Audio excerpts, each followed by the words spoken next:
ಇನ್ನು ಹರಿಹರ ಬಿಜೆಪಿ ಶಾಸಕ ಬಿಪಿ ಹರೀಶ್ಗೆ ಈಗ ವಾರೆಂಟ್ ಜಾರಿ ಮಾಡಲಾಗಿದೆ. ಬೆಂಗಳೂರಿನ ಜನಪ್ರತಿನಿಧಿಗಳ ಕೋರ್ಟ್ನಿಂದ ಇವರ ವಿರುದ್ಧ ವಾರೆಂಟ್ ಜಾರಿಯಾಗಿದೆ. ಕಾರಣ ಏನು? ಅನ್ಯ ಸಮುದಾಯದ ಜನರಿಗೆ ಅವಾಚ್ಯವಾಗಿ ನಿಂದನೆ ಮಾಡಿದಂತಹ ಆರೋಪದಡಿಯಲ್ಲಿ 2023ರಲ್ಲಿ ಚುನಾವಣೆಯಲ್ಲಿ ಗೆದ್ದಿದ್ದ ವೇಳೆ ಈ ರೀತಿಯಾಗಿ ನಿಂದಿಸಿದ್ರು ಅನ್ನುವಂತಹ ಆರೋಪ. ಇದೇ ವಿಚಾರಕ್ಕೆ ಸಂಬಂಧಪಟ್ಟಂತೆ ಶಾಸಕನ ವಿರುದ್ಧ ಅಟ್ರಾಸಿಟಿ ಕೇಸ್ ದಾಖಲಾಗಿತ್ತು.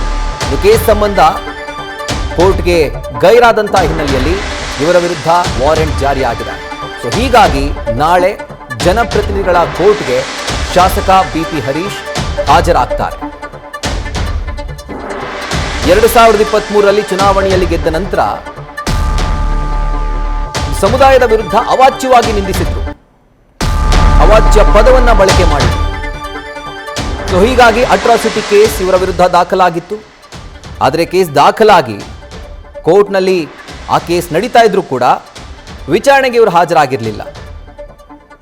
ಸೊ ಹೀಗಾಗಿ ಕೋರ್ಟೆ ಇವರ ವಿರುದ್ಧ ವಾರೆಂಟ್ ಅನ್ನು ಜಾರಿ ಮಾಡಿದೆ. ಹೀಗಾಗಿ ನಾಳೆ ಅನಿವಾರ್ಯವಾಗಿ ಕೋರ್ಟ್ ಮುಂದೆ, ಅಂದರೆ ನ್ಯಾಯಾಧೀಶರ ಮುಂದೆ ಇವರು ಹಾಜರಾಗಲೇಬೇಕು.